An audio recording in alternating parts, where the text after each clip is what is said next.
seperti sebelumnya. Ketika teman presentasi, terus setelah presentasi nanti ada komentar dari teman-teman, kemudian nanti kita lempar kepada Ibu Guru Pamong dan selanjutnya nanti ke Bapak dosen. Begitu ya Bapak ya? Oke, sebentar kita diskusikan. Bismillahirrahmanirrahim. Assalamualaikum warahmatullahi wabarakatuh. Waalaikumsalam warahmatullahi wabarakatuh. Waalaikumsalam. Bapak Ibu Guru yang saya hormati, alhamdulillah pada hari ini, pada malam ini kita bisa lanjutkan kegiatan aktivitas dari rangkaian PPL untuk siklus pertama. Pada kesempatan malam ini kita akan diskusikan persiapan pelaksanaan PPL untuk siklus pertama, di mana kemarin kita sudah mensepakati beberapa komponen terkait dengan proses pelaksanaan PPL yang Bapak Ibu akan selenggarakan. Di antaranya komponen yang sudah kita diskusikan dan sepakati adalah Bapak Ibu akan mengembangkan 4 set perangkat pembelajaran, 1 set di masing-masing siklus yang terdiri dari RPP, yang kedua itu materinya, yang ketiga media pembelajarannya, yang keempat itu perangkat penilaiannya, dan yang kelima adalah LKPD atau LKPS-nya. Dari 5 komponen itu, Bapak dan Ibu, mudah-mudahan juga Bapak Ibu sudah menyiapkan sesuai dengan kriteria di dalam penilaian, baik penilaian RPP ataupun penilaian dalam praktik pembelajarannya. Beberapa komponen-komponen itu, Bapak dan Ibu, tetap menjadi acuan kita sampai kemudian siklus keempat berakhir dan masuk ke refleksi. Artinya Bapak dan Ibu, di samping kita menyiapkan proses ini, kita juga berupaya memfasilitasi Bapak dan Ibu di dalam persiapan UKIN. Jadi, apa yang kita lakukan dalam proses ini, kita upayakan cek Bapak Ibu nanti dalam bentuk uji kinerja atau yang kita sebut dengan UKIN. Pun juga beberapa komponen yang kita lakukan dalam proses persiapan PPL ini juga bersesuaian dengan beberapa komponen-komponen yang diuji pengetahuan. Bapak Ibu, kami sudah menganalisis kisi-kisi uji pengetahuan itu, dan kebetulan saya mendapatkan item yang pedagogiknya untuk membahas. Oleh karenanya, nanti dalam proses yang kita lakukan ini juga sesekali saya akan mengajak Bapak dan Ibu melihat kisi-kisi itu dengan beberapa indikatornya yang sesuai dengan apa yang kita lakukan tentunya. Karena apa yang kita lakukan setelah saya amati melihat beberapa item yang di indikator UP itu sebenarnya sudah bersesuaian dengan apa yang kita lakukan dalam proses persiapan PPL ini. Maka untuk itu, tolong nanti Bapak dan Ibu dimaksimalkanlah keberadaan kami dengan beliau, Bu Guru, Bu Dewi, untuk memaksimalkan proses Bapak dan Ibu, dan insya Allah mudah-mudahan dengan demikian terakhir itu tentunya Bapak Ibu akan mendapatkan hasil yang maksimal. Meskipun ada 6 kali kesempatan uji pengetahuan cukuplah sekali, kan begitu.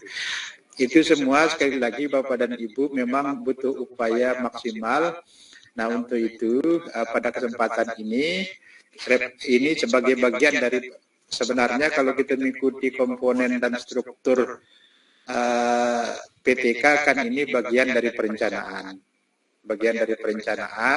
Maka karena dia di siklus itu ada 4 komponen, ada perencanaan, ada pelaksanaan, dan observasi dalam aktivitas yang sama, baru kemudian berikutnya refleksi.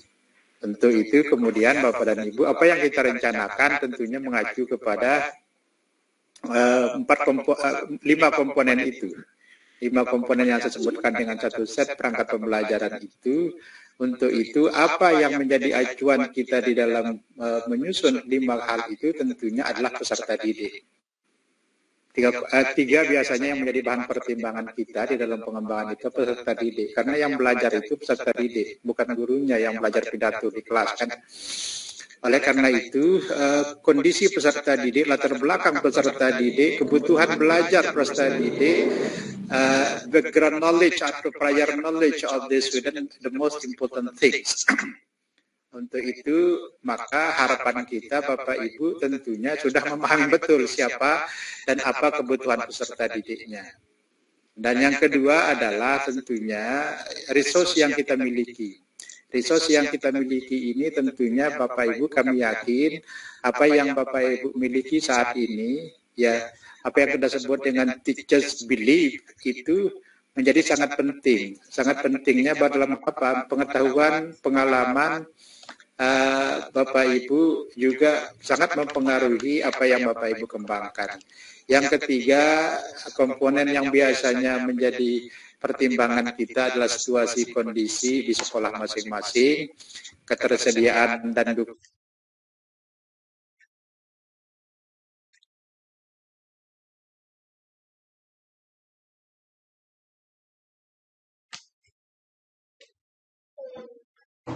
Itu biasanya saling mempengaruhi satu dengan yang lainnya ketika dalam perencanaan itu tentunya meliputi yang pertama tadi RPP yang Bapak Ibu kembangkan, yang kedua itu materinya, yang ketiga itu media pilihan medianya, yang keempat itu instrumen penilaiannya, yang terakhir adalah LKPD atau LKPS, itu yang kita sebut dengan satu set perangkat pembelajaran.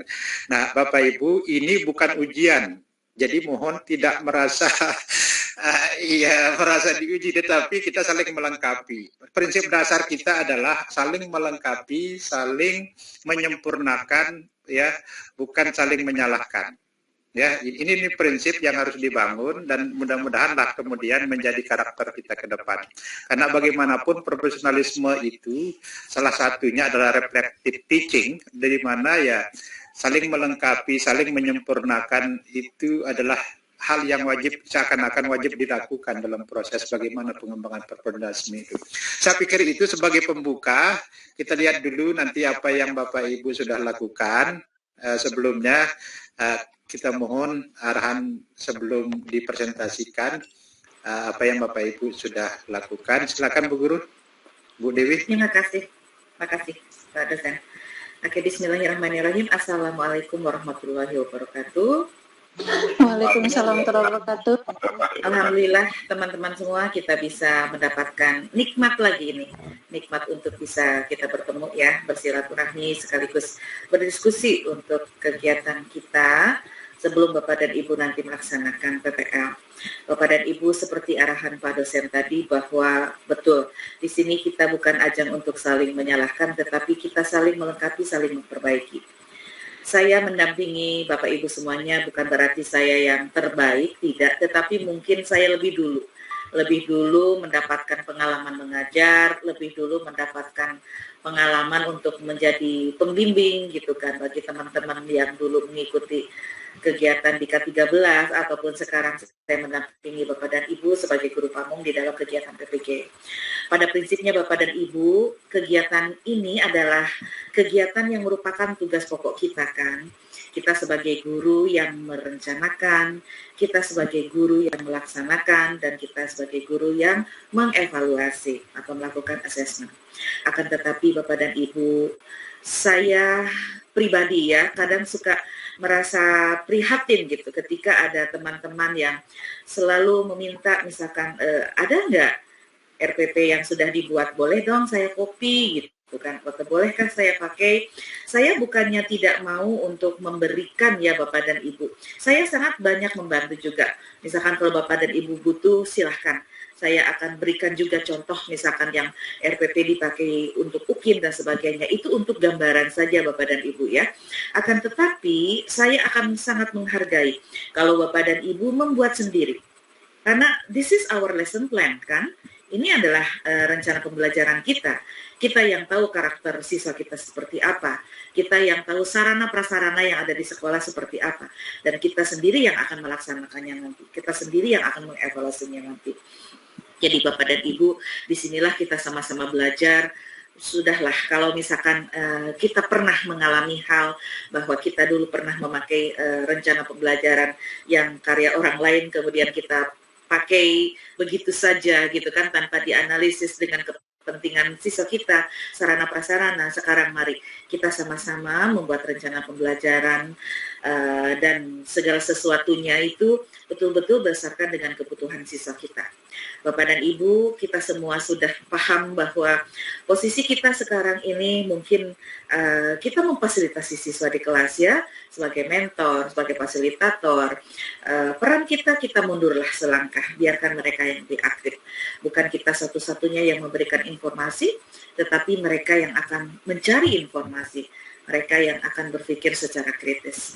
Jadi pesan dari saya, ini jangan dijadikan beban Bapak dan Ibu, karena memang berproses itu memang jungkir balik Bapak dan Ibu ya. Kita akan mengalami berbagai hambatan, tantangan, atau kesulitan, itu yang membuat tes akan menjadi lebih baik lagi. Jadi pesan saya di malam ini, mohon Bapak dan Ibu tetap bersemangat, dan kemudian kita sama-sama belajar. Apapun nanti hasil yang sudah dilakukan, mari kita sama-sama untuk perbaiki kalau memang ada sesuatu yang harus diperbaiki.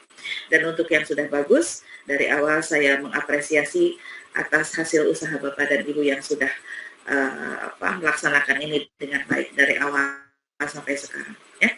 Demikian Bapak dan Ibu, mudah-mudahan satu kita diberi sehat saja dulu ya, sehat kemudian berkesempatan untuk bisa terus mengikuti kegiatan ini.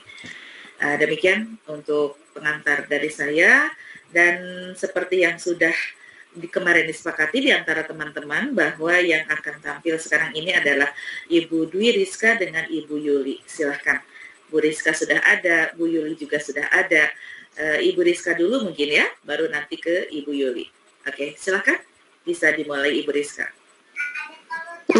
Terima kasih banyak Teteh, dan juga salam hormat kepada Pak dosen, dan juga selamat malam untuk teman-teman semua. Oke, baik, saya akan share screen. Oke.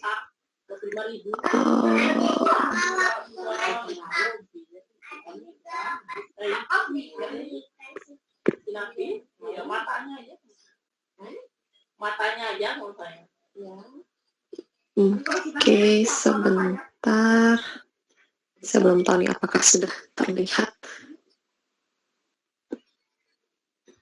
Oke, apa sudah terlihat Bapak Ibu? Sudah terlihat. Ibu menggunakan HP ya Bu ya, Bu Rizka ya? Okay. Soalnya laptop saya gangguan Teh, jadi saya pakai ini. Saya pakai HP gitu. Ya, silakan disampaikan. Oke, baik. Jadi saya sebentar Bu. Ya kalau bisa Dimiringkan. Iya, dimiring. HP-nya dimiringkan. Iya. Bukan Bu Rizka yang miring, tapi HP-nya. Di horizontal kan Bu, tidak divertikalkan, di rotate Bu, di rotate maksudnya, di rotasi. Gimana? Ya sebentar, bagaimana cara saya rotasi? Oh, sebentar, saya harus mengaktifkan, menonaktifkan saya ini berarti. Iya, di rotate dulu.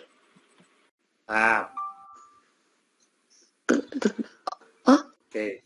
Itu. Oke, apa sudah? That's good. Oke. Jadi saya mengajar di SMP IT Samuel Cendekia kelas 8. Jadi di sekolah saya itu ada 4 rombel untuk kelas 8, jadi 2 putra dan 2 putri. Nah, jadi untuk RPP kali ini itu tentang expression of inviting others, kemudian expression of asking and giving permissions, dan juga imperatif. Jadi alokasi waktunya itu 2 kali 30 menit, karena di sekolah itu 1 JP 30 menit, kita full day school, jadi bahasa Inggris itu dapatnya 2 JP. Nah, kemudian untuk KD-nya, iya, di sini itu menerapkan fungsi sosial, struktur tes untuk tindakan menyuruh, mengajak, meminta izin, juga menanggapi sesuai konteks, dan kemudian untuk IPK-nya itu saya mengambil tiga indikator, yaitu yang pertama mengidentifikasi fungsi sosial, struktur teks, dan juga unsur kebahasaan dari ketiga ungkapan itu serta tanggapannya. Kemudian mengidentifikasi apa saja ungkapan menyuruh, kemudian mengajak, meminta izin, serta tanggapannya. Kemudian nanti juga siswa saya harapkan bisa menentukan penggunaan fungsi sosial, struktur teks, dan juga unsur kebahasaan dari ketiga ungkapan tersebut serta tanggapannya. Nah, kemudian untuk keterampilannya itu menulis teks interaksi interpersonal, kemudian indikatornya itu berupa menyusun dan menulis teks interaksi interpersonal tentang ketiga hal tersebut, kemudian nanti juga melakukan dialog tentang menyatakan ungkapan menyuruh, mengajak, meminta izin, serta menanggapinya. Nah, kemudian untuk tujuan pembelajarannya sesuai dengan indikator, jadi dengan menggunakan pendekatan saintifik dengan model PBL atau Problem Based Learning dan teknik mind mapping. Jadi tujuan pembelajarannya kurang lebih sama dengan indikator, yaitu mampu mengidentifikasi fungsi sosial, struktur teks, dan juga unsur kebahasaan dari tiga expression tersebut. Oke, kemudian selanjutnya mampu mengidentifikasi ungkapan menyuruh, mengajak, meminta izin, serta menanggapinya. Kemudian kembali menentukan penggunaan fungsi sosial dan mampu menyusun dan menulis tes interaksi interpersonal. Oke, kemudian untuk materi pembelajarannya saya ambil di buku, ada di buku mereka sendiri, kayak gitu. Nanti juga untuk media pembelajaran itu saya menggunakan laptop. Oke, kemudian juga ada social function dari ketiga expression tersebut, yaitu invitation, kemudian asking, asking and giving permission, kemudian asking and giving permission, kemudian juga social function dari imperatif. Jadi metode pembelajarannya itu adalah tetap pendekatannya saintifik, kemudian modelnya PBL, dan dengan teknik mind mapping. Nah, kemudian untuk media pembelajarannya itu saya mengambil video dari YouTube, jadi tentang inviting someone, kemudian asking and giving permission, juga tentang imperatif. Nah, ini video ini saya ambil yang bukan orang Indonesia yang ngomong, tapi native speaker. Soalnya biasanya kalau saya ngambil yang kalau orang Indonesia yang ngomong tuh anak-anak biasanya kurang tertarik gitu. Jadi saya ngambil video yang native, jadi biar mereka terbiasa dengar dengar aksen yang berbeda dari kita dari yang mereka dengar sehari-hari gitu. Jadi biasanya ketika mereka mendengar logat Amerika atau logat bahasa Inggris tuh biasanya mereka cenderung suka untuk mengikuti. Nah, kemudian untuk alatnya itu nanti pakai laptop. Dan juga kalau di kelas karena di sekolah itu hanya ada dua LCD, jadi biasanya berganti-gantian. Nah, tapi biasanya juga kalau misalkan guru yang satu sudah pinjam, kita menunggu guru yang satu selesai. Seperti jadi kalau untuk proyektornya kita gantian. Dan kemudian untuk sumber belajarnya mereka pakai buku Interactive English 2 Junior High School Yudhistira 3rd edition. Oke, selanjutnya saya akan ke kegiatan pembelajaran. Untuk sebelumnya apa ada batasan waktu untuk saya presentasi, Teh? Pak Agung? Kita lanjut saja, Bu. Dilanjutkan saja. Lanjut saja, saya tambah. Oke, saya tambah. Oke, saya siap. Nah, kemudian untuk kegiatan pembelajarannya, jadi kegiatan in kelasnya seperti biasa untuk kegiatan pendahuluannya mengecek kesiapan peserta didik, kemudian memberikan motivasi belajar. Jadi untuk apa sih mereka mempelajari tentang inviting someone, kemudian and giving permission, juga kemudian untuk imperatif seperti itu. Ya, jadi itu saya jelaskan di awal. Jadi nanti mereka bisa menggunakan banyak expression atau banyak kata-kata yang bisa mereka gunakan untuk ketiga hal tersebut. kayak gitu. Nah, kemudian untuk selanjutnya saya juga akan menjelaskan tentang kompetensi dan juga tujuan pembelajaran yang akan dicapai dari kegiatan ini. Kemudian menanyakan hal-hal terkait materi yang sudah mereka pelajari. Jadi misalkan apakah mereka sudah pernah mendengar atau sudah pernah menggunakan kayak sudah pernah mendengarkan expression ini sebelumnya, seperti itu. Nah, kemudian untuk kegiatan intinya itu, jadinya saya akan menanyakan video, ketiga video itu, dan jadi nanti mereka akan mengamati, kemudian saya akan menyampaikan pertanyaan kira-kira what are the videos about? So I will show them the video one by one, and then I will ask them what is the video about, and then what is the purpose of the video. Okay, and then they will answer the questions based on the videos that they watched before. Okay. I'm so sorry. Okay, this is my part. Okay, and then after that, I will ask them again to rewatch the video, and then I want them to knowledge and know what kind of social functions, and there's also the text structures and all the things that I need them to learn. Jadi dari ungkapan menyuruh, mengajak, meminta izin, serta menanggapinya. Jadi nanti ketika mereka sudah melihat video tersebut, jadi Oke. Nah, jadi ketika mereka melihat video tersebut, jadi apakah mereka bisa membedakan mana yang mengajak, kemudian mana yang meminta atau memberikan izin, mana yang memerintah, seperti itu. Kemudian nanti saya juga meminta siswa untuk mengucapkan, oke. 21990, oke. Mohon maaf saya. Oke, selanjutnya setelah itu saya akan meminta siswa untuk mengikuti saya gitu. Jadi begini contoh-contoh dari ungkapan menyuruh, kemudian mengajak dan juga meminta izin, serta tanggapannya seperti apa. Jadi berdasarkan pada tayangan video tersebut. Oke. Selanjutnya setelah kegiatan tersebut saya ingin siswa bekerja di anggota kelompoknya. Jadi saya akan membagi siswa dalam dalam beberapa kelompok yang terdiri dari 3 atau 4 siswa. Kemudian saya akan meminta mereka untuk kayak membuat peta pemikiran gitu yang berhubungan dengan expression of inviting others, kemudian asking and giving permissions, dan juga imperatif. Kemudian nanti mereka bersama anggota kelompoknya. Nah, di sini biasanya kalau membagi anggota kelompok itu saya mengalami kesulitan. Biasanya ada yang ada yang tidak mau berbagi satu kelompok dengan yang ini dengan yang lain, misalkan seperti itu. Jadi biasanya saya yang menentukan kelompoknya, atau biasanya mereka kayak ambil nomor begitu. Jadi yang satu kelompoknya jadi orang yang mengambil nomor yang sama itu akan menjadi satu kelompok. Nah, kemudian nanti mereka akan membuat peta pemikiran. Jadi berhubung kayak misalkan expression of inviting others. Jadi menurut mereka berdasarkan video itu mana ya kira-kira ungkapan yang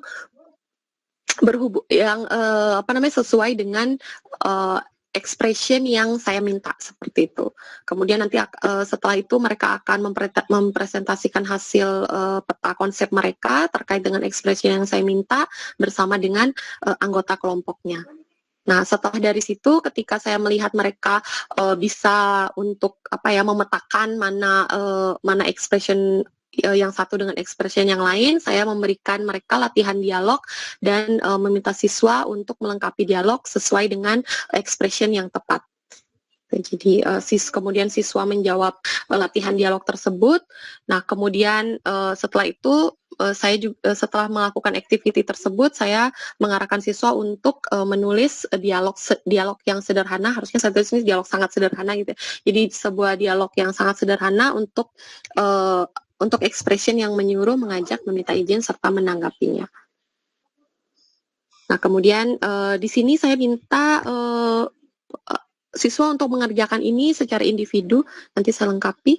Jadi setelah mereka menulis dialog itu, saya meminta mereka untuk menampilkan dialog tersebut di hadapan teman-temannya secara bergantian. Ini saya bukan secara kelompok, nanti deh saya ganti. Baik, setelah semuanya selesai, baru kemudian saya ke kegiatan penutup dan menyimpulkan materi yang sudah dipelajari hari ini, merefleksikan pengalaman belajar mereka, apa yang sudah mereka pahami, kemudian apa yang mereka sudah pelajari, seperti itu. Jadi untuk hal tersebut saya akan biasanya memberikan pertanyaan balik kepada mereka kayak gitu. Jadi untuk mengecek apakah mereka memahami materi atau tidak. Kenapa, Nak? Apa? Tunggu, nanti deh lagi presentasi. Baik, kemudian setelah itu saya akan menyampaikan rencana pembelajaran untuk materi pelajaran yang akan saya sampaikan pada pertemuan berikutnya, kemudian salam dan juga doa penutup. Nah, kemudian untuk penilaian dan juga pembelajaran remedial dan pengen materi, jadi di sini saya menggunakan remedial. Jadi ketika ada anak-anak yang belum mengerti, jadi ada pembelajaran ulang dengan materi yang sama dan juga dan juga ada pemberian tugas kelompok terkait materi yang sama. Ini, Nak, ini. Nah kemudian untuk yang saya nilai di sini adalah penilaian sikap mereka, jadi berbentuk jurnal, kemudian juga ada penilaian pengetahuan berupa tes tulis dan juga penilaian keterampilan mereka. Jadi keterampilan mereka tadi secara lisan atau tulis karena saya minta mereka maju ke depan dan juga nanti ada keterampilan untuk menulisnya juga. Dan ini menggunakan ada rubriknya juga penilaiannya. Nah terkait bahan ajar.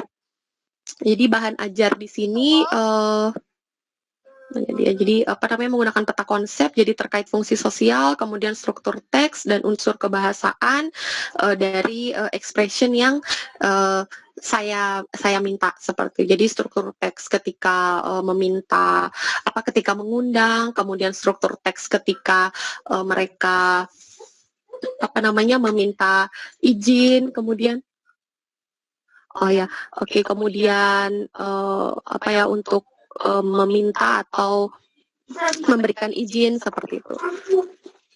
Nah, kemudian untuk materi pembelajarannya ya jadi asking permission, kemudian contoh-contoh hal yang mereka bisa gunakan kepada teman-teman mereka, kemudian juga ucapan making invitation seperti itu.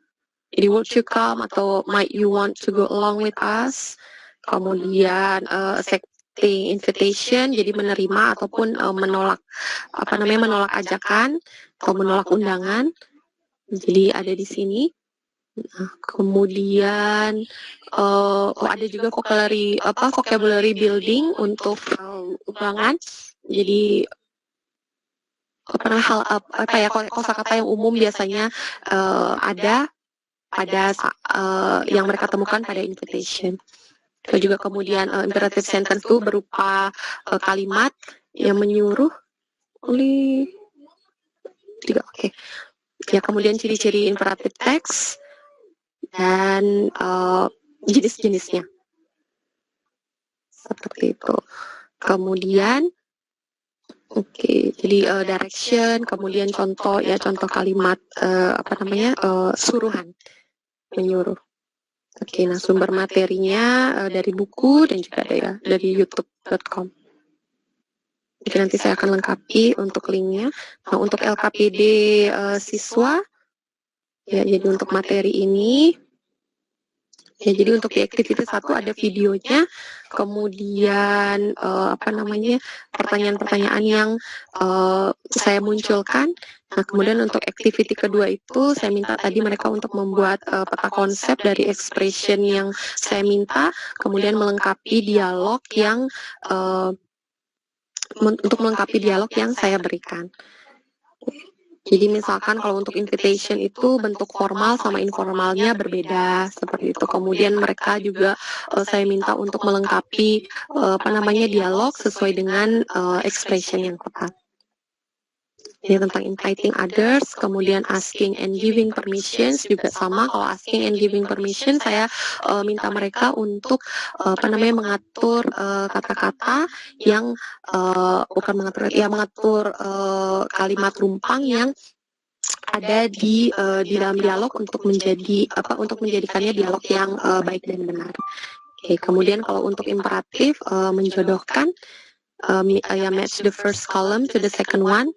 Jadi mind mapping yang saya harapkan itu dari anak-anak seperti ini. Jadi di tengahnya itu ada expression of misalkan inviting others, kemudian contoh-contoh yang ada atau yang sesuai dengan expression tersebut.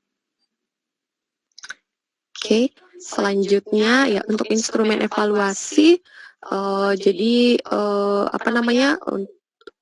untuk kisi-kisi dan soal, jadi berhubungan dengan soal tersebut berhubungan dengan KD, jadi menerapkan fungsi sosial dan struktur teks tadi. Jadi saya menyiapkan ada 10 PG yang harus dikerjakan oleh anak-anak yang ada hubungannya dengan ketiga expression tadi serta tanggapannya.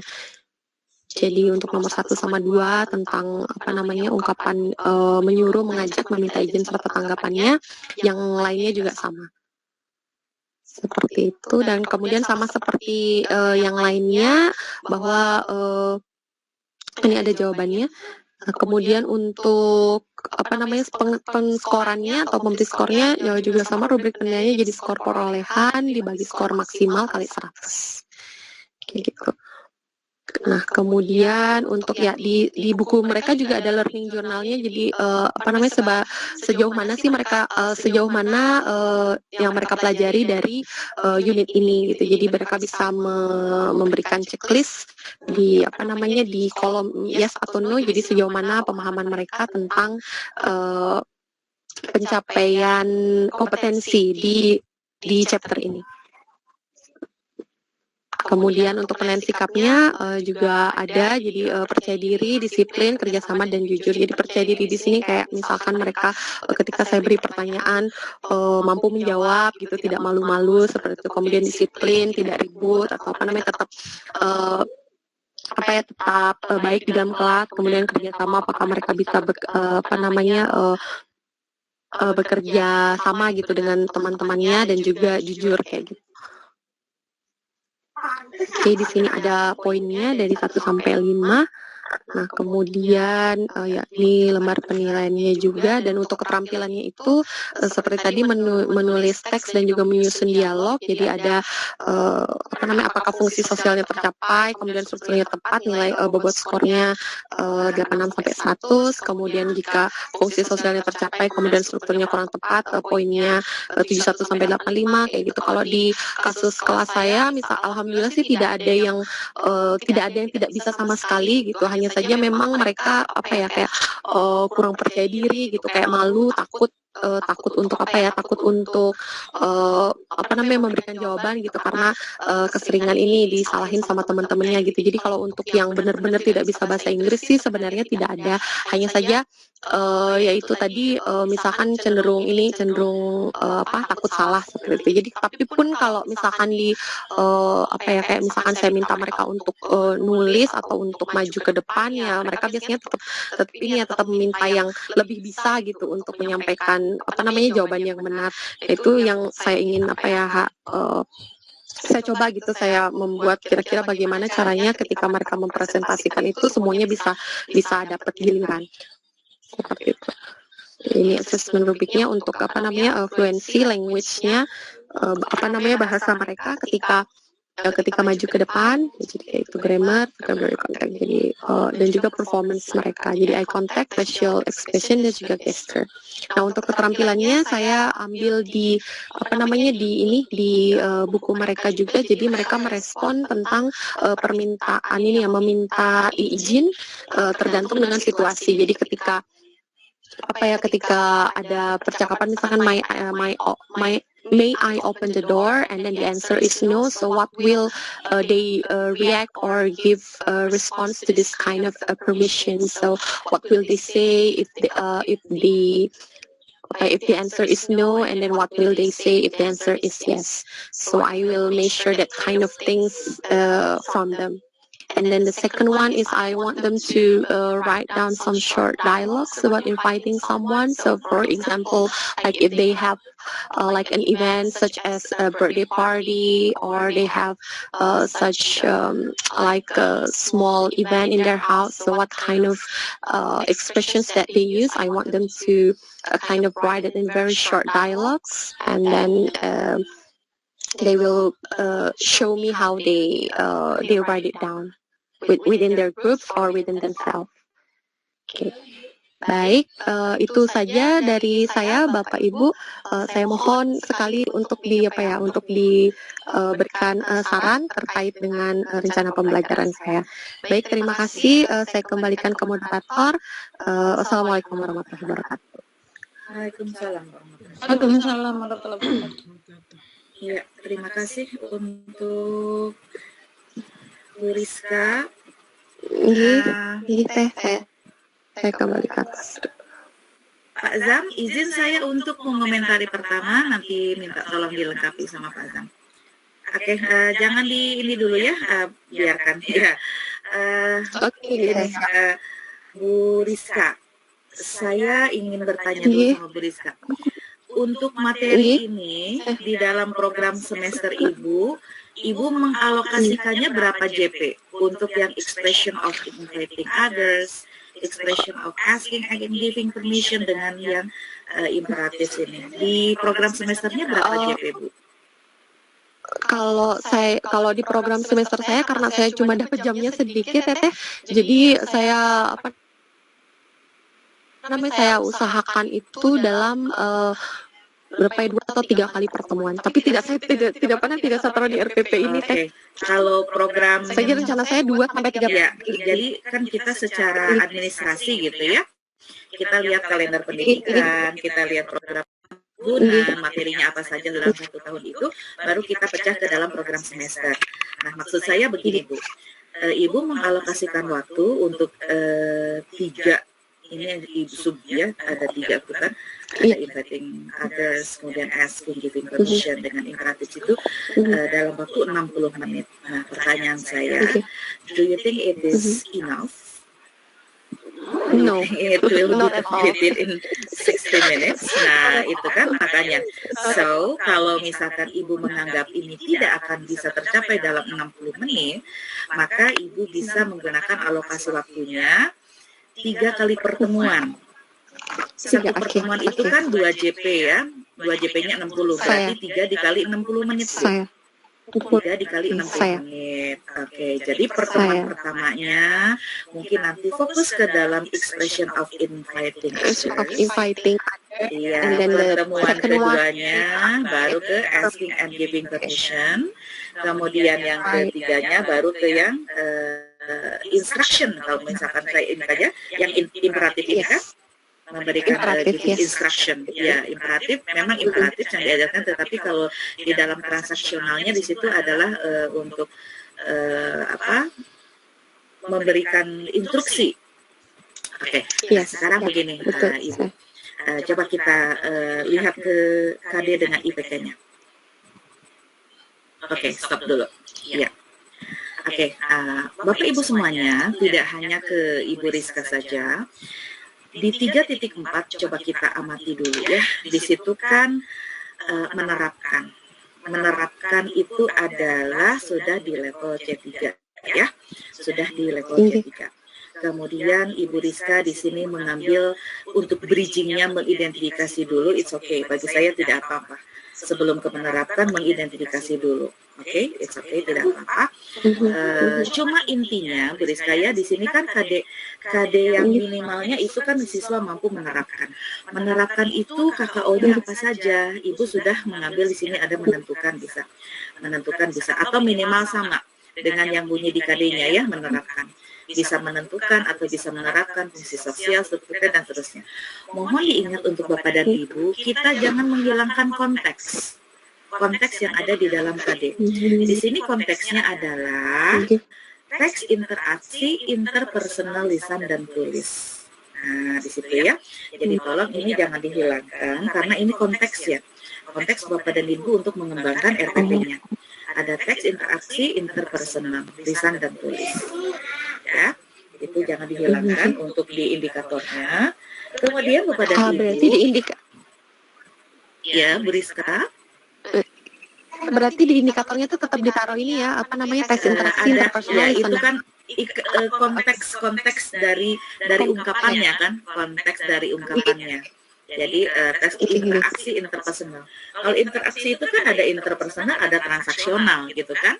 Nah, kalau yang interpersonal memang dimaksudkan untuk menjaga hubungan sosial yang baik gitu. Kalau transaksional tentu saja memerlukan jawaban yang benar, ya. Di sini konteksnya adalah interaksi interpersonal.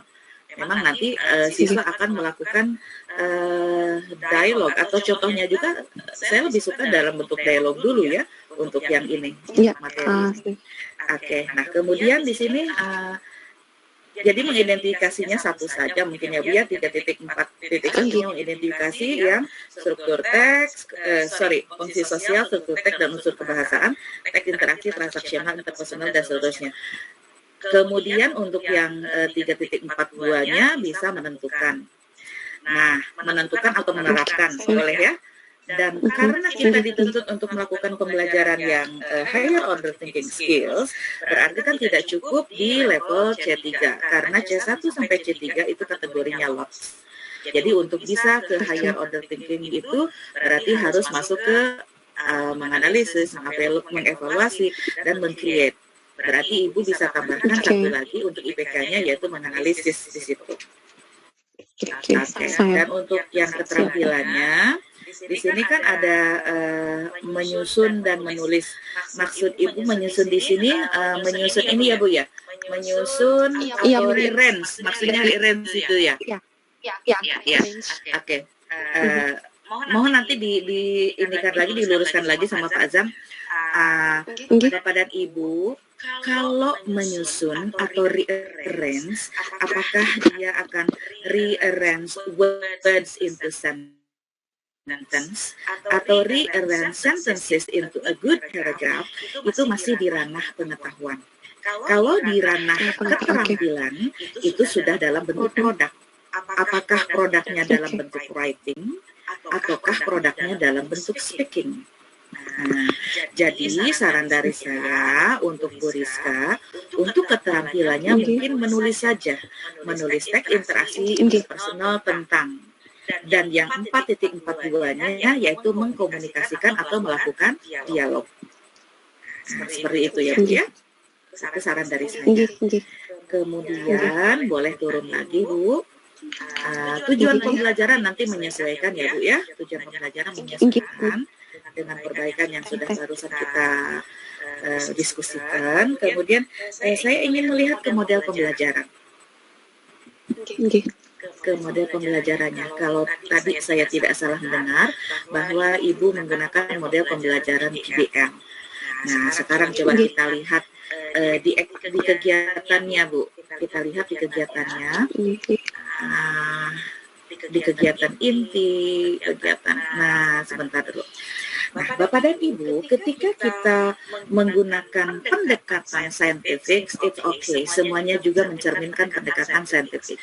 Tetapi, jika Bapak dan Ibu sudah memilih satu model pembelajaran, maka seluruh kegiatan atau sintaksis dari model tersebut yang nanti akan nampak di dalam kegiatan pembelajaran mulai awal dari akhir. So it means that Ibu Rizka harus melihat bahwa sintaksis model PBL itu diawali dengan orientasi peserta didik kepada masalah. Setelah itu ada mengorganisasikan peserta didik untuk belajar. Selanjutnya membimbing penyelidikan individu atau kelompok. Selanjutnya yang keempat, mengembangkan dan menyajikan hasil karya. Dan kelima, menganalisis dan mengevaluasi proses pemecahan masalah. Sintaksis inilah yang harus dimunculkan sama Ibu Rizka di dalam kegiatan pembelajarannya. Karena yang saya lihat di sini, Ibu masih menggunakan istilah-istilah dari yang saintifik. Ini pendekatannya ya, Bu. Jadi, karena tadi Ibu sudah memilih model pembelajaran PBL, berarti sintaksis model pembelajaran PBL lah yang harus nampak di sini, di dalam kegiatan ini, Bu Rizka ya. Jadi sampai batasan mana di kegiatan ini yang masuk orientasi, silakan Ibu nanti ini kan lagi ya, selesaikan lagi. Kemudian untuk mengorganisasikan itu, karena PBL itu memang harus ada pembelajaran kelompok ya Bu ya. Jadi nanti ada mengorganisasikan peserta didik. Nah, di kegiatan tadi itu Ibu di mana itu yang mengorganisasikan peserta didik menjadi kelompok itu masuk di step yang kedua, di step yang kedua ya. Iya, kemudian membimbing dan penyelidikan individu. Nah, itu yang tadi Ibu jabarkan di dalam kegiatannya itu mana saja yang masuk ke kategori membimbing penyelidikan individu. Kalau misalkan kurang sesuai, silahkan nanti Ibu Rizka nanti membuat lagi ya Bu ya untuk membimbing penyelidikan individu, kemudian mengembangkan menyajikan hasil karya dan menganalisis mengevaluasi proses pemecahan masalahnya seperti apa. Nanti mungkin saya akan share screen juga apa yang harus dilakukan di sintaksis ini. Kemudian untuk materi ajar, mohon tolong ke bawah di materi ajarnya. Iya, materi ajar yang ada di RPP itu ada 3 Bapak dan Ibu ya. Ada materi reguler, kemudian materi remedial dan materi pengayaan. Materi ajar yang masih di RPP-nya Bu, bukan yang modulnya materi ajar. Oh ya, sorry. Oke, yang masih di RPP-nya. Jadi nanti untuk materi ajarnya, coba lihat materi ajar. Di seberapa tadi materi ajar itu di atas. Iya, materi ajar itu nanti sekali lagi ada. Nah di sini kan materi ajar ya. Oke, materi ajarnya itu Bu Rizka ada materi reguler, materi remedial dan pengayaan. Kemudian di sini Ibu tadi menuliskan yang fungsi sosial semuanya ya Bu ya. Fungsi sosial. Nah, untuk struktur teksnya seperti apa? Unsur kebahasaannya apa yang masuk? Nah, nanti tolong diberikan tambahan lagi di situ Bu. Kemudian lagi untuk materi ajar itu Bu, kalau misalkan di sini kan ada ungkapan-ungkapan ya Bu ya, misalkan tadi kan ada asking untuk asking untuk invitation. Ya, invitation berarti kan ada yang menginisiasi dulu tuh. Ada yang menginisiasi dulu untuk menginvite someone, kemudian nanti kan direspon. Ada respon yang menerima, ada respon yang decline, nah seperti itu juga ya. Nanti tolong diperhatikan. Kemudian sebentar lagi. Saya catatan saya, iya, untuk keterampilan tadi sudah ya Bu ya. Jadi keterampilan nanti Ibu ini kan untuk materi ajarnya. Jadi tadi saya lihat di asesmennya Ibu di pengetahuannya baru 8 yang saya lihat itu di ininya Bu. Coba dilihat lagi apakah masih belum tertulis atau berapa. Makanya saya melihat 8. Nanti silakan Ibu lihat lagi, kan tadi 10 katanya ya. Sambil dilihat nanti di soal pengetahuannya. Nah, kemudian gini Bu, untuk keterampilan, tadi Ibu mengatakan keterampilan fungsi sosial, keterampilan struktur teks. Nah, mungkin gini Bu, kalau untuk keterampilan, tadi kita sudah sepakat ya, keterampilan itu berarti kan productive skill. Productive skill-nya dalam bentuk menulis atau mengkomunikasikan. Nah, maka nanti untuk di rubrik penilaiannya, Ibu gunakan saja nanti rubrik penilaian untuk writing atau rubrik penilaian untuk speaking. Gitu. Kalau dua-duanya mau dipakai, ada yang menulisnya dulu, kemudian nanti mengkomunikasikannya, berarti ada 2 rubrik yang akan digunakan untuk yang asesmen di keterampilannya.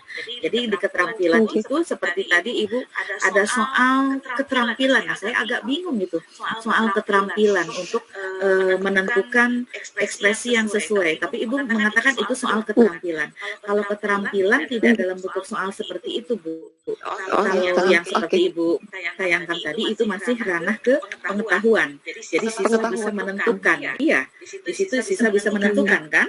Dari dialog yang rumpang tersebut bisa menentukan mana ekspresi yang sesuai. Jadi sekali lagi untuk Bu Rizka, ya, jadi untuk keterampilan itu tidak dalam bentuk soal seperti melengkapi dialog, tetapi dia lebih ke productive skill-nya yang dipresentasikan sama siswa dan yang kita nilai. Seperti itu ya. Jadi itu untuk tambahan-tambahannya untuk Bu Rizka untuk perbaikan, dan Bapak Ibu semuanya mohon diperhatikan. Misalkan gini Bu Rizka, tadi Bu Rizka di IPK-nya kan akan mengidentifikasi. Nah, ketika kita menginginkan di tujuan pembelajarannya bahwa siswa mampu mengidentifikasi, kita harus memikirkan di kegiatan pembelajarannya seperti apa untuk mengidentifikasi tersebut. Kemudian LKPD-nya yang bisa digunakan oleh siswa untuk mengidentifikasi seperti apa. Nah, menurut pengalaman Ibu Rizka, ketika Bu Rizka mengajak siswa untuk mengidentifikasi, biasanya kegiatan pembelajarannya seperti apa Bu Rizka? Oke, kalau untuk kayak misalkan tadi Teh untuk kayak di materi sebelumnya tentang obligation, prohibition, sama giving advice. Jadi saya kasih gambar gitu dia Teh. Jadi misalkan kalau untuk kayak untuk prohibition jadi tanda parkir seperti itu. Kemudian kalau untuk kalau untuk obligation juga sama. Kemudian kalau giving advice saya kasih gambar misalkan kayak ada orang batuk, kira-kira apa ya nasihat yang akan diberikan. Itu biasanya saya saya minta mereka untuk mengidentifikasi perbedaan itu gitu Teh. Iya. Kalau sekarang yang dengan pembelajaran yang ingin Ibu sampaikan, beri sampaikan, mengidentifikasi misalkan. Yang tadi itu ungkapan apa yang pertamanya Bu? Mengidentifikasi ungkapan untuk inviting. Nah, menurut Bu Rizka, kegiatan mengidentifikasi ungkapan inviting, kira-kira dalam bayangan Bu Rizka, kegiatan pembelajarannya seperti apa? Mengidentifikasi ungkapan untuk inviting. Saya kasih mereka kayak jadi misalkan saya kasih mereka kayak kartu ulang tahun kayak gitu, kayak undangan ulang tahun gitu Teh.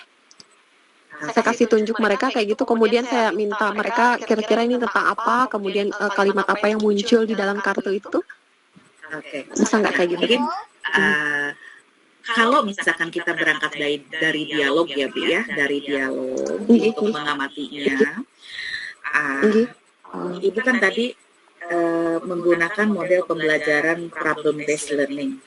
Jadi problem based learning itu adalah kegiatan pembelajaran yang berawal dari masalah, gitu kan? Nah, misalkan untuk membridgingnya boleh saja ada misalkan gambar-gambar yang akan mendukung anak supaya bisa mengidentifikasi bahwa itu adalah kegiatannya adalah inviting misalkan. Akan tetapi mungkin nanti Ibu harus memfasilitasi dengan sebuah teks dialog, misalkan ya Bu ya, sebuah teks dialog. Nah, untuk mengidentifikasi itu, misalkan siswa akan, misalkan Ibu tanya, misalkan, okay students, let's identify which expression that misalkan untuk yang memberikan invitation-nya yang mana gitu kan dari dialog tersebut, yang memberikan atau mengundang itu yang mana ekspresinya gitu kan, mengundang yang mana. Kemudian di dialog itu mungkin ada orang yang menerima, ada orang yang menolak. Nah, terus Ibu lagi ajak siswa untuk mengidentifikasi. Nah, menurut kalian dari dialog ini mana ekspresi yang digunakan untuk menerima undangan? Misalkan ada Rizka, ada Dewi, ada Mariana, ada Yuli misalkan. Ya, misalkan Rizka mengundang Mariana, mengundang Yuli, mengundang Dewi untuk acara ulang tahun Rizka, gitu kan? Nah, di situ ada ungkapan untuk mengundangnya.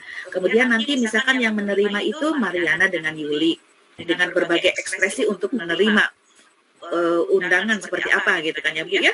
Kemudian misalkan Dewi menolak dengan alasan sibuk atau ada alasan mau mengantar atau sedang tidak sehat dan sebagainya. Nah, di situ siswa diajak untuk mengidentifikasi. ya, mana yang untuk invitingnya, mana yang untuk menerima, mana yang untuk menolak. Nah, itu bisa Ibu sesuaikan di kegiatan pembelajaran dengan LKPD-nya. Harus nyambung ya, Bu ya, kegiatan mengidentifikasi. Kemudian tadi Ibu menginginkan bahwa siswa mampu untuk menentukan atau menerapkan di situ kan, karena di sana ungkapan-ungkapan yang sesuai, apakah untuk mengundang. Misalkan mengundang dulu deh ya Bu ya.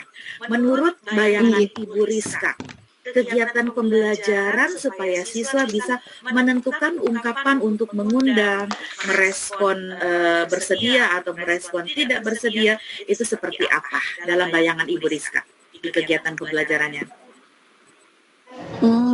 Jadi kayak misalkan untuk menentukan. Jadi kayaknya saya bakal ini minta mereka untuk kembali lagi kayak melihat dialog, kemudian menentukan expression mana yang menunjukkan invitation itu.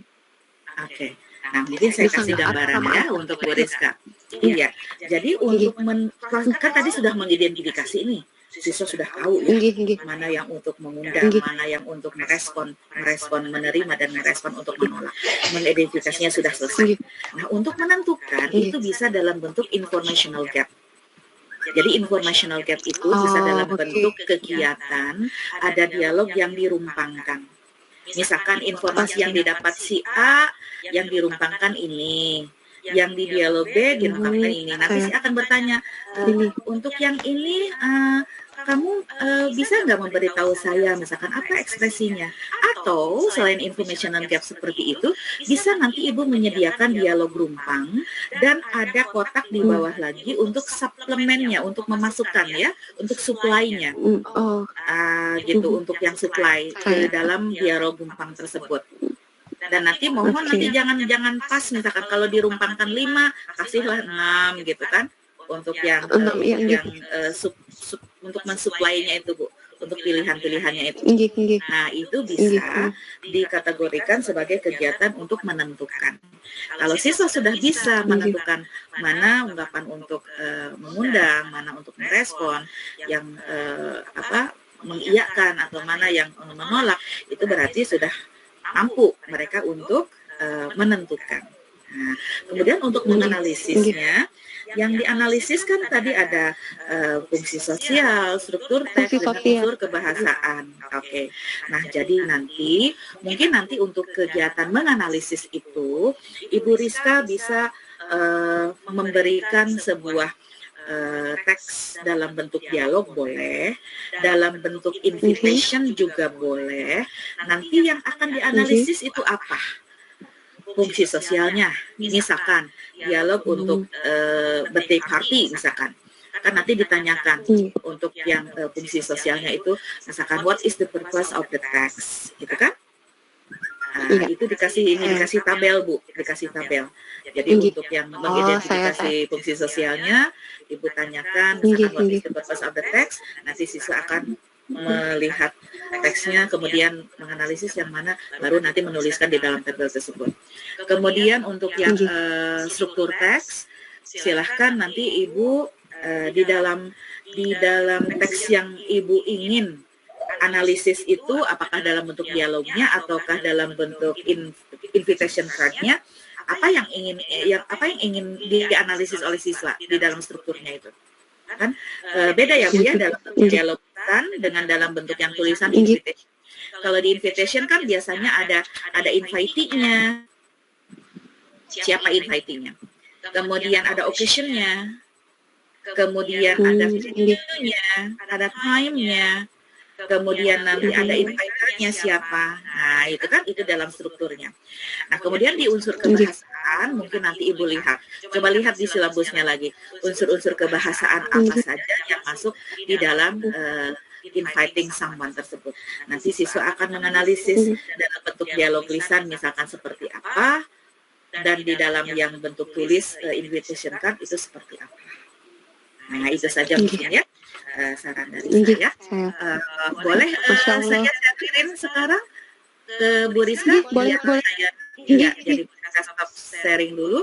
Saya ingin share ini untuk teman-teman semuanya ya, tidak hanya untuk Ibu Rizka saja, untuk teman-teman semuanya juga sama yang saya sampaikan ini. Sebentar, oke. Terima kasih banyak Teh sarannya, saya sangat terbantu Teh. Oke, saya akan stop share. Oke. Oke, terima kasih Bu Rizka.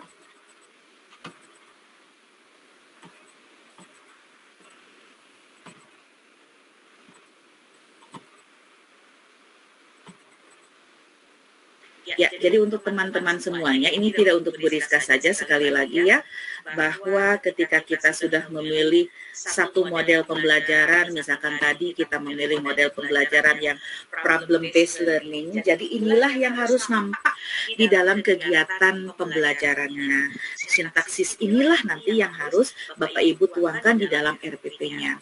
Jadi Bapak dan Ibu, ketika di sintaksis yang pertamanya dalam PBL ini kan bunyinya adalah orientasi siswa pada masalah.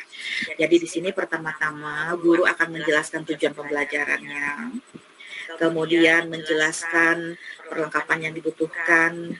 Kalau misalkan tidak ada perlengkapan yang dibutuhkan, Ibu jelaskan saja tujuan pembelajaran apa, kemudian nanti kegiatan pembelajaran secara umum akan melakukan apa saja. Ya, dan di sini Bapak dan Ibu akan memotivasi siswa untuk aktif, gitu ya, aktif di dalam kegiatan pembelajaran. Misalkan di sini tadi Bu Rizka yang pertamanya ingin membelajarkan siswa tentang inviting someone, ya berarti nanti berikan motivasi kepada siswa. Kenapa kita perlu belajar untuk inviting someone? Apakah materi ini nanti akan bermanfaat untuk kalian? Kalian pernah nggak mengundang temannya? Dalam kegiatan apa, misalkan gitu kan, kalian mengundangnya dalam bentuk lisan atau dalam bentuk tulis. Nah, berarti anak-anak bahwa ketika kita mengundang seseorang itu bisa secara lisan dan bisa secara tulis. Kalau secara tulis ada yang disebut dengan invitation card dan seterusnya. Kemudian untuk yang kedua, sintaksisnya adalah mengorganisasi siswa untuk belajar. Nah, di sini Bapak dan Ibu, mulai Bapak dan Ibu mengelompokkan siswa, kemudian memberikan instruksi, ingat Bapak dan Ibu ya, task before text. Jadi, berikan dulu instruksi yang jelas sebelum Bapak dan Ibu memberikan teksnya. Dan Bapak dan Ibu harus mengkonfirmasi apakah yang tasknya tersebut sudah bisa dipahami oleh siswa, baru kemudian nanti ke teksnya, ke tugas-tugasnya apa yang harus diselesaikan.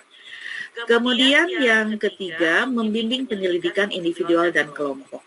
Nah, misalkan tadi Ibu Rizka membelajarkan inviting someone, jadi ada permasalahan nih bahwa ingin menginvite someone atau tadi di dalam bentuk dialog, ya siswa mulai mengidentifikasi, kemudian menentukan sampai dengan menganalisis di situ.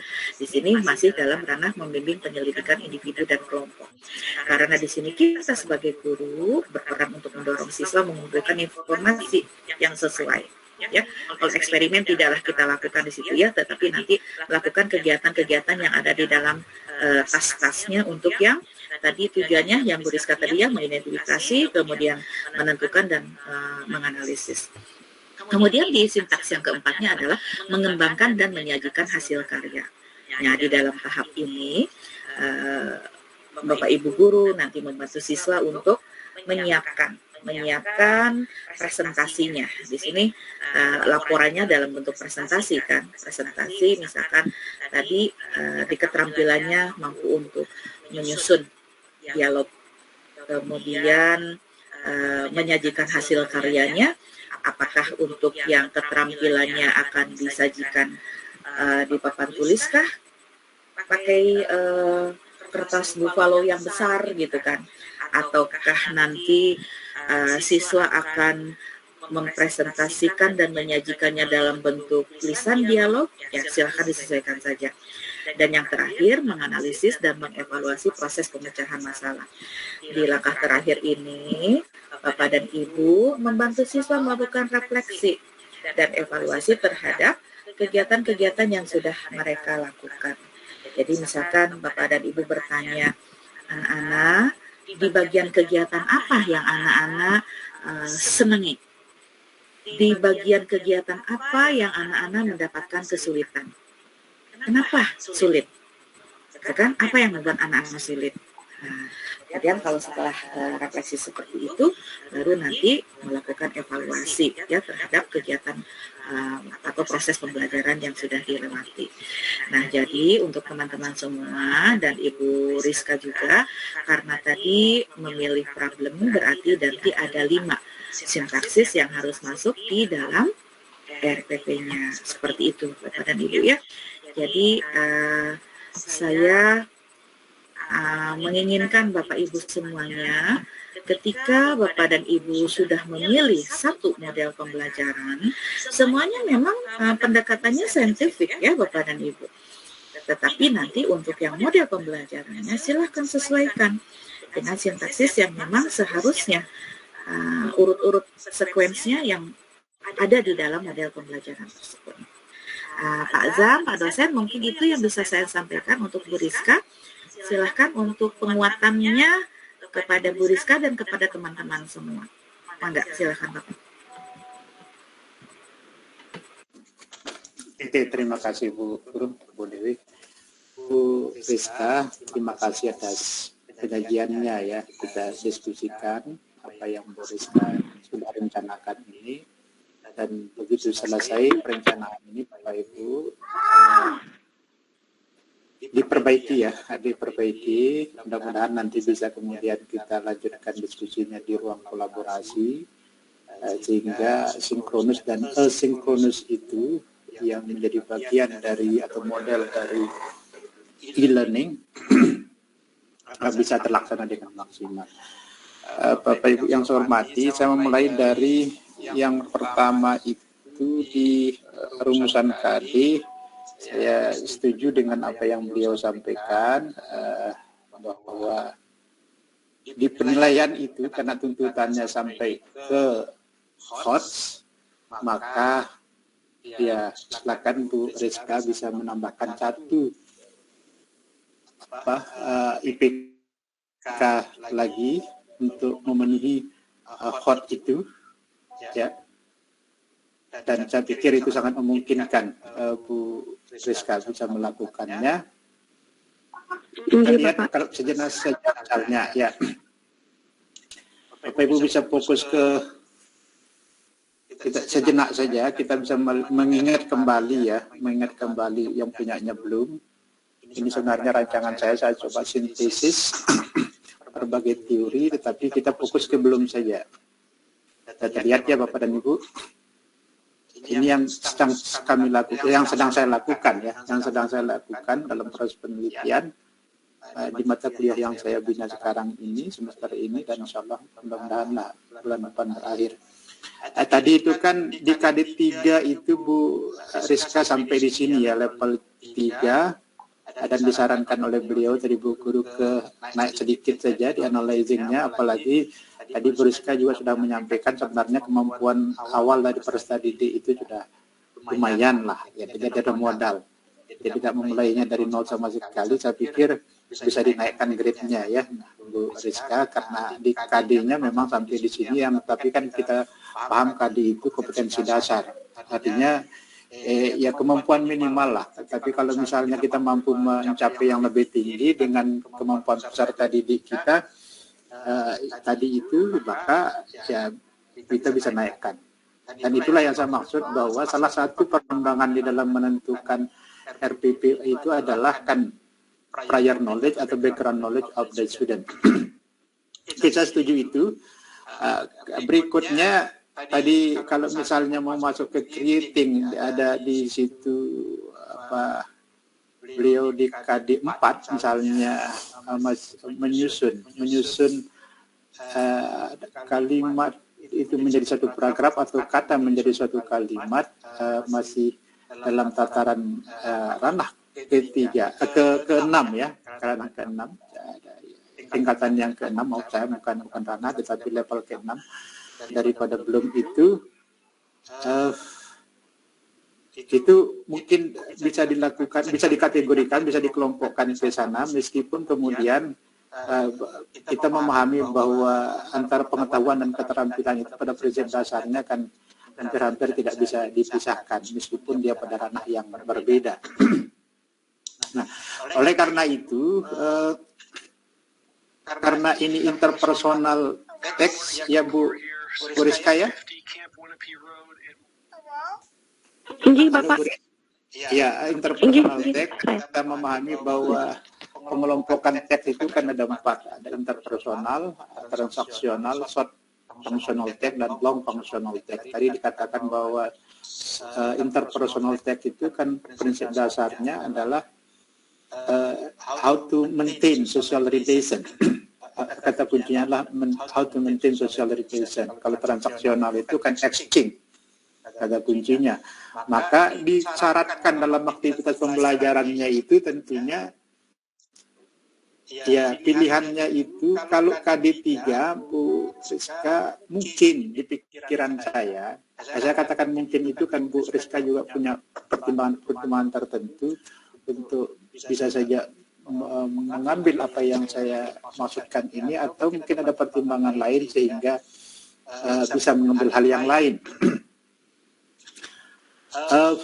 Kalau kita melihat misalnya di KD3 yang KD3 itu kan tadi sudah ditekankan oleh beliau Bu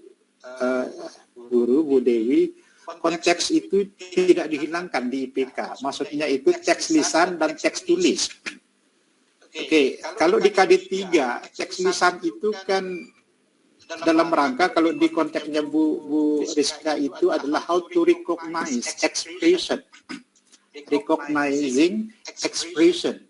Maka apa recognizing expression itu kalau teks lisan kan aktivitasnya nanti listening. Aktivitasnya listening. Ya. Maka baru kemudian kalau misalnya sambil dia menonton video, kemudian ada ungkapan itu, maka sebenarnya di situ ada 2 hal yang bisa terjadi. Listeningnya dapat, listeningnya itu kan fungsi audionya yang difungsikan, pendengarannya. Oke, jadi kalau ada teksnya, berarti nanti visualnya yang dimaksimalkan. Visualnya yang dimaksimalkan. Maka di situ, kalau misalnya bisa bersamaan antara listening dengan reading dalam satu aktivitas, malah jauh lebih baik. Kenapa? Karena kita bisa memaksimalkan 2 panca indera. Pendengarannya dimaksimalkan, how to recognize the sound, the expression. Karena recognizing sound itu kan, kalau kita belajar di fonetik dan fonologi itu kan ada, Ibu kan masih ingat apa yang kita sebut dengan segmental dan suprasegmental itu.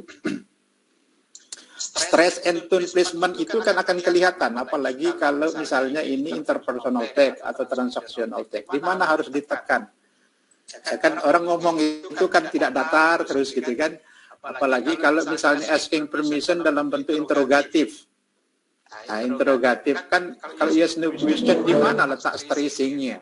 At the beginning of the sentence atau at the end kan misalnya kan itu juga perlu recognize. Nah, melalui apa? Listening itu. Oke.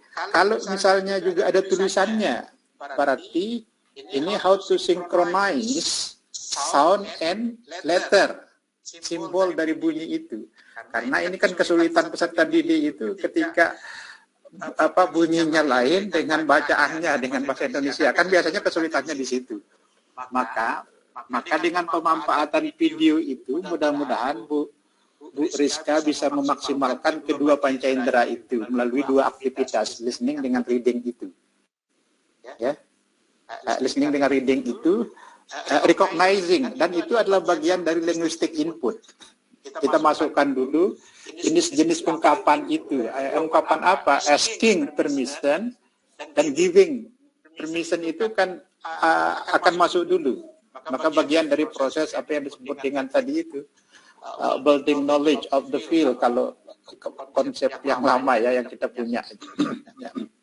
Nah ini mudah-mudahan dengan pemanfaatan video itu bisa kedua aktivitas ini bisa dilakukan secara bersamaan. Listening, berarti ada audionya, mungkin bisa dimaksimalkan speaker lah. Kalau misalnya kelasnya itu bisa lebih supaya maksimal antara yang di depan dengan di belakang itu bisa maksimal. Berarti kan Bu Rizka butuh sound system yang lebih memadai itu untuk medianya. Kemudian Bu Rizka juga akan menggunakan LCD, berarti kan bisa dimaksimalkan pemanfaatan LCD itu. Jadi media itu bisa maksimal digunakan. Oke, dan salah satu prinsip dari penggunaan media itu adalah encouraging, how to encourage the student, how to involve the student. Kata kuncinya engagement. Media itu. Jadi media pembelajaran itu tolong juga dipastikan Bu Rizka dan Bapak Ibu yang lainnya tidak mengganti posisi kita ya. Tidak mengganti posisi kita, tetapi ya tadi fungsinya adalah untuk memfasilitasi proses pembelajaran sehingga dia bisa lebih maksimal. Nah inilah yang mungkin lebih pas untuk KD3 mengidentifikasi itu. Mudah-mudahan bisa kita Bu Rizka dan Bapak Ibu yang lainnya, dua aktivitas ini bisa dilakukan, terutama yang jenis teks yang interpersonal dengan transaksional. Karena dia butuh masukan bahasa yang lebih komprehensif untuk itu, misalnya recognizing phonological and morphological element, di situ kan masih penting di situ. Nah, karena aktivitas aktivitas pembelajarannya seperti itu, maka sebenarnya aktivitas penilaiannya pun juga bisa dilakukan secara bersamaan dalam waktu yang artinya ketika proses pembelajarannya berlangsung, maka kita juga berpikir sebenarnya pun juga learning task yang kita lakukan itu kan bisa dimanfaatkan untuk assessment task-nya. Sebenarnya ini kan saya ambil dari assessment task yang dikemukakan oleh Brown dalam bukunya Learning Assessment, ada PDF-nya, bisa di-download. Ya. Oke, itu untuk recognizing-nya. Dan yang tadi, yang kedua itu yang disarankan beliau adalah menerapkan atau menyusun, tadi dilihat kalau tidak salah. That's okay. Saya pikir ini adalah bagian dari cara kita, apakah tadi misalnya ketika diminta menyusun, berarti kan kita ingin mengetahui apakah dia mampu mengelompokkan. Nah di sini sebenarnya bisa dibuat, sebenarnya sudah masuk kategori aktivitasnya, bisa menganalisis kan, ketika mereka membedakan, mengelompokkan antara ungkapan-ungkapan yang asking dengan ungkapan-ungkapan yang giving. Kan kedua jenis ungkapan itu kategorinya berbeda, jenisnya pun juga berbeda, variasinya pun juga berbeda.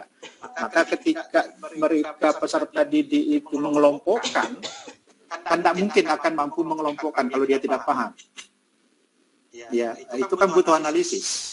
Yang mana masuk kategori yang mana yang bukan. Itu kan butuh proses analisis untuk itu. Nah, saya pikir itu bagian cara kita menagih pemahamannya dengan cara menyusun itu atau menerapkan itu. Maka kenapa tadi pertimbangannya beliau Bu Dewi itu masih masuk ranah KD3 yang KD3 betul. Nah, untuk itu kita berharap misalnya Bu Rizka bisa melanjutkan aktivitas itu ke salah satunya speaking atau writing. Mungkin karena ini lebih transaksional, interpersonal, maka akan lebih pas ke sini dulu nampaknya. Ya, nampak ke speaking ataupun mungkin tadi nampaknya kalau saya lihat sekilas itu setelah menyelesaikan menyusun dialog, kemudian diminta membaca. Apakah tidak sebaiknya memperagakan dialog itu? Maka akan lebih pas, interest. Karena begini, ketika setiap orang akan diminta maju, kehabisan waktu kita. Yang diminta maju itu cukuplah model saja nampaknya. Bisa ya 1, 2 pasangan, yang lainnya kan pasangan gitu. Ya, betul. Oke, saya siap. Ya, sehingga yang lainnya itu akan menirukan model yang ada. Bisa dilakukan di tempat masing-masing. Dengan begitu kita tinggal mengontrol. Bu Rizka keliling, mengontrol, memastikan, dan sekaligus disitulah salah satu fungsi selain fasilitator, di situ prompter istilahnya. Prompter itu istilahnya hammer. Kita memerankan ketika ada peserta didik mendapat masalah, kesulitan di dalam mengungkapkan ide pikirannya, maka di situ kita memberikan apa yang harus dilakukan. Apakah mungkin butuh masukan bahasa yang lebih komprehensif, atau tadi itu ada, menurut Bu Rizka kan ada psychological factor. Ya, ada psychological factor, rasa malu dan yang lainnya itu kan. Nah, itu kendala-kendala psikologis misalnya. Itu kan di situ nampaknya, sehingga dia lebih efektif. Dan itu mohon Bapak Ibu yang lainnya pun juga nampaknya begitu. Karena ketika apakah dia kelompok ataupun individual work, ya ketika setiap kelompok menyajikan di depan, kalau katakanlah 3-4 kelompok itu ya, maka akan menghabiskan banyak waktu. Yang kedua, pasti yang sudah itu membuat keributan. Pasti yang sudah itu akan menimbulkan keributan karena tidak ada pekerjaan dan merasa sudah selesai pekerjaannya. Oleh karena itu ya cukuplah model, terus yang berikutnya itu menyelesaikan di tempat, saya pikir ya. Nah, aktivitasnya bisa bervariasi. Misalnya kalau for beginner itu intensive speaking, ini kan bentuknya mungkin di sini ya Bu. Saya pikir ini yang di sini yang tadi Bu Rizka ada sentence and dialogue completion task atau oral questionnaire. Kalau ini atau di sini yang responsive speaking ini question and answer. Atau bisa juga bentuknya giving instruction and direction. Ini kan pilihan-pilihan. Responsif ini bedanya dengan interaktif. Kalau responsif biasanya inters, kalau interaktif itu sudah multiple interaction. Jadi yang saya ingin tegaskan bahwa ketika Bu Rizka atau Bapak Ibu yang lainnya menerapkan beberapa aktivitas ini, maka ini aktivitas pembelajaran bisa sekaligus berfungsi sebagai aktivitas penilaian. Maka instrumen penilaian yang Bu Rizka tadi, apa yang tadi disajikan itu akan berfungsi.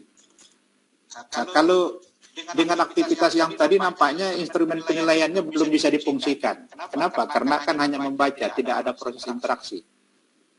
Hanya membaca dialog yang sudah disusun itu. Maka instrumen penilaian dengan beberapa komponen item di penilaian itu nampaknya belum bisa difungsikan dengan kalau aktivitas yang disampaikan tadi.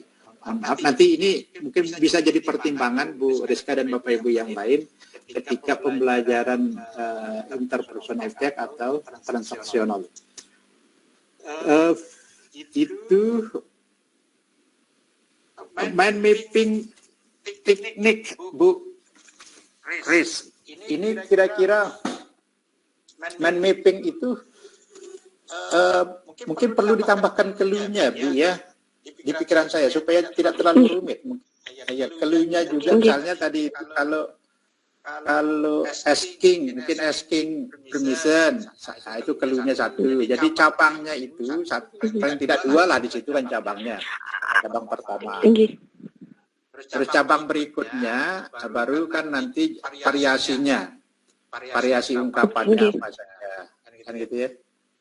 Sehingga tidak terlalu terlalu rumit bagi dia untuk menghayalkan. Siap Pak. Siap. Kira-kira begitu sih di pikiran saya, karena nanti biasanya kalau terlalu rumit itu kan membosankan. Yaitu salah satu pemicu kebosanan peserta didik itu karena terlalu rumit. Ya, terlalu rumit. Oke, yang terakhir, saya sangat sepakat itu dengan apa? Tax before tax. Mungkin Bapak Ibu ini satu hal juga yang perlu kita highlight malam ini, tax before tax. Baik teks lisan maupun teks itu kan teks tulis. Kalau dalam rumusan KD ini kan ada dua, teks tulis dan teks lisan. Teks lisan dan teks tulis. Teks lisan itu kalau di KD 3 bentuknya listening, teks lisan itu kalau di KD 4 ya bentuknya speaking, pun juga di penilaiannya. Teks tulis kalau di KD 3-nya adalah reading, teks tulis yang di KD 4-nya bentuknya adalah writing, pembelajaran ataupun penilaiannya. Tolong itu diperhatikan dan itu bisa menjadi pilihan. Bisa menjadi pilihan Bapak Ibu. Artinya saya ingin sampaikan Bu Riz, kira-kira Bapak Ibu dan yang lainnya mana lebih efektif kita memberikan apa yang akan dicari sebelum nonton, atau kita akan mendiskusikan isi video itu setelah selesai dia nonton. Biasanya kalau misalnya ada reading purpose itu kan kalau membaca, ya itu kadang lebih efektif kita diskusikan pertanyaannya dulu, baru kemudian membaca. Sehingga ketika dia membaca, dia tahu dia akan mencari apa ketika membaca. Nah, kira-kira mungkin menjadi bahan pertimbangan Bu Riz, saya pikir bisa dipertimbangkan lah dengan apa yang disebut beliau tadi itu tax before tax ya.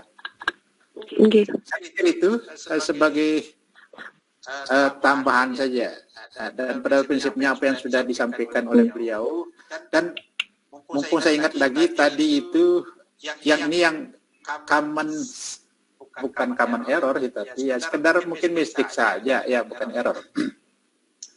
Bapak Ibu ketika memilih pendekatan, model, metode pembelajaran, Bapak Ibu kan kita paham pendekatan itu kan ada dua substansinya, teori belajar dan teori bahasa. Ya, kalau kita dalam perspektif bahasa itu, maka akan muncul dengan teori belajar bahasa. Nah, teori belajar itu Bapak dan Ibu, ya tolong diingat-ingat lagi, karena saya sengaja mengingatkan Bapak Ibu, karena itu juga yang menjadi item di UP yang nantinya. Oleh karena itu, ya apa yang disebut dengan behaviorisme, kognitivisme, konstruktivisme, terus humanisme, ya itu dibuka-buka lagi lah sambil kira-kira ini masuknya kemana ya, gitu. Di model PBL tadi yang disampaikan oleh beliau, ada dua hal yang perlu kita menjadi fokus kita lah. Yang pertama itu adalah komponennya. Komponen dari PBL itu apa saja. Nah, yang kedua, dari setiap metode yang Bapak Ibu pilih itu, selain komponennya sudah teridentifikasi, strukturnya, susunannya, mana yang terdahulu, mana berikutnya. Ya, mana yang itu yang kita sebut dengan sintaknya. Dua hal itu. Yang pertama komponennya apa saja, yang kedua susunannya atau organisasinya, atau tadi itu sintaknya seperti apa. Nah, berikutnya kadang seringkali yang kita temukan ketika metode pembelajarannya dipilih A, tetapi sintaknya tidak bersesuaian dengan metode yang dipilih. Kadang begitu. Nah, oleh karena itu kita saling mengingatkan. Tadi sekali lagi, bagian dari reflective teaching itu adalah saling membangun, dan itu kita harus membiasakannya dalam proses pengembangan profesionalisme kita. Saya pikir itu sebagai tambahan. Mohon maaf agak kepanjangan. Sekedar sharing saja Bapak dan Ibu. Terima kasih Bu Guru. Ya, terima kasih Pak Zam sudah memberikan penguatan yang sangat bermanfaat sekali untuk Bu Rizka dan kita semua ya. Bapak dan Ibu saya juga sama tetap belajar. Sampai detik ini saya tetap sama-sama dengan Bapak Ibu belajar juga ya. Oke, untuk selanjutnya terima kasih banyak Bapak dan Teteh. Sama-sama. Untuk Bu Yuli sudah siap sepertinya. Silakan Bu Yuli. Ya Bu.